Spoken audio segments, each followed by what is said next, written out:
सीता की निंदा करने वाले धोबी के पूर्व जन्म का वृतांत। अभी तक अगर फॉलो नहीं किया है तो जल्दी फॉलो कर लीजिए धार्मिक सामाजिक पोस्ट के लिए सरब सांझी गुरबानी मेरी आईडी को। मित्रों, मिथिला नाम की नगरी में महाराज जनक राज्य करते थे। उनका नाम था सिरध्वज। एक बार वे यज्ञ के लिए पृथ्वी जोत रहे थे। उस समय फाल से बनी गहरी रेखा द्वारा एक कुमारी कन्या का प्रादुर्भाव हुआ। रति से भी सुंदर कन्या को देखकर राजा को बड़ी प्रसन्नता हुई और उन्होंने उस कन्या का नाम सीता रख दिया। परम सुंदरी सीता एक दिन सखियों के साथ उद्यान में खेल रही थी। वहां उन्हें एक शुक पक्षी का जोड़ा दिखाई दिया जो बड़ा मनोरम था। वे दोनों पक्षी एक पर्वत की चोटी पर बैठकर इस प्रकार बोल रहे थे, पृथ्वी पर श्री राम नाम से विख्यात एक बड़े सुंदर राजा होंगे। उनकी महारानी सीता के नाम से विख्यात होंगी।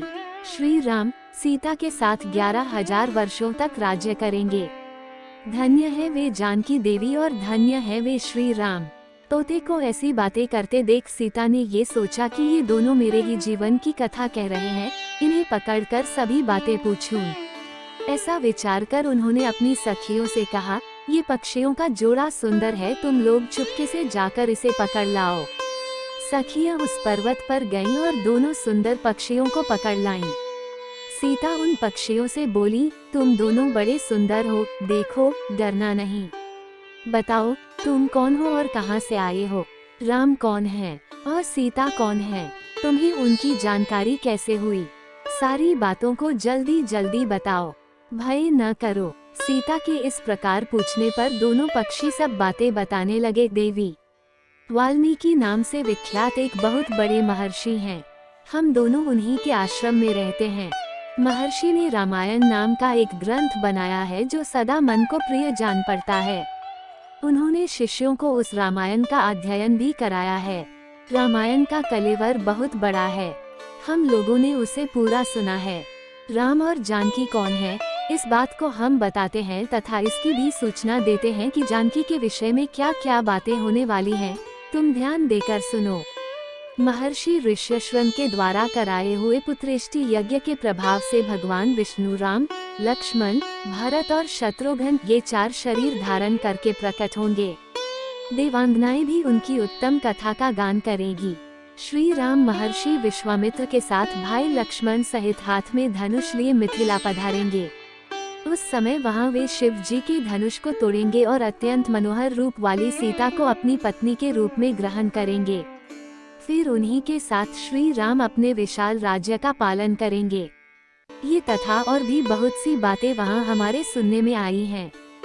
सुंदरी, हमने तुम्हें सब कुछ बता दिया, अब हम जाना चाहते हैं, हमें छोड़ दो। पक्षियों की ये अत्यंत मधुर बातें सुनकर सीता ने उन्हें मन में धारण किया और पुनः उन दोनों से पूछा, राम कहाँ होंगे? वे किसके पुत्र हैं और कैसे वे आकर जानकी को ग्रहण करेंगे? मनुष्यावतार में उनका श्री विग्रह कैसा होगा? उनके प्रश्न सुनकर शुकी मन ही मन जान गई कि ये ही सीता है। उन्हें पहचानकर वह सामने आ उनके चरणों पर गिर पड़ी और बोली, श्री रामचंद्र का मुख कमल की कली के समान सुंदर होगा। नेत्र बड़े बड़े तथा खिले हुए, नासिका ऊंची, पतली और मनोहारिणी होगी। भुजाएं घुटनों तक, गला शंख के समान होगा। वक्षस्थल उत्तम व चौड़ा होगा। उसमें श्रीवत्स का चिन्ह होगा। श्री राम ऐसा ही मनोहर रूप धारण करने वाले हैं। मैं उनका क्या वर्णन कर सकती हूँ?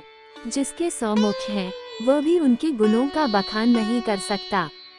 फिर हमारे जैसे पक्षी की क्या बिसात है। वे जानकी देवी धन्य हैं जो शीघ्र रघुनाथ जी के साथ हजारों वर्षों तक प्रसन्नता पूर्वक विहार करेगी।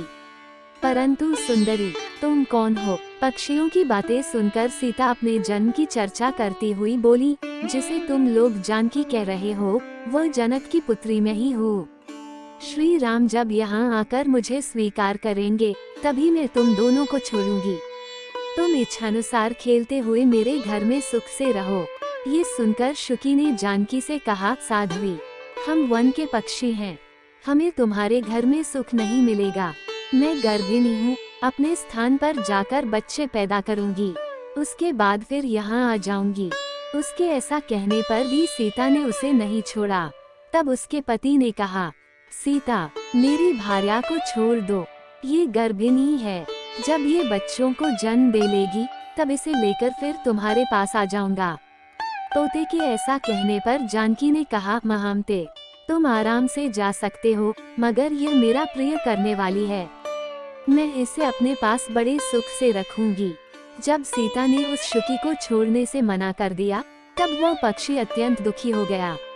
उसने करुणायुक्त वाणी में कहा, योगी लोग जो बात कहते हैं वो सत्य ही है, किसी से कुछ ना कहे, मौन होकर रहे, नहीं तो उन्मत्त प्राणी अपने वचनरूपी दोष के कारण ही बंधन में पड़ता है। यदि हम इस पर्वत के ऊपर बैठकर वार्तालाप न करते होते तो हमारे लिए यह बंधन कैसे प्राप्त होता, इसलिए मौन ही रहना चाहिए। इतना कहकर पक्षी पुनः बोला, सुंदरी, मैं अपनी इस भार्या के बिना जीवित नहीं रह सकता, इसलिए इसे छोड़ दो। सीता, तुम बहुत अच्छी हो, मेरी प्रार्थना मान लो। इस तरह उसने बहुत समझाया, किंतु सीता ने उसकी पत्नी को नहीं छोड़ा। तब उसकी भार्या ने क्रोध और दुख से व्याकुल होकर जानकी को शाप दिया, अरे, जिस प्रकार तू मुझे इस समय अपने पति से अलग कर रही है, वैसे ही तुझे स्वयं भी गर्भिणी की अवस्था में श्री राम से अलग होना पड़ेगा।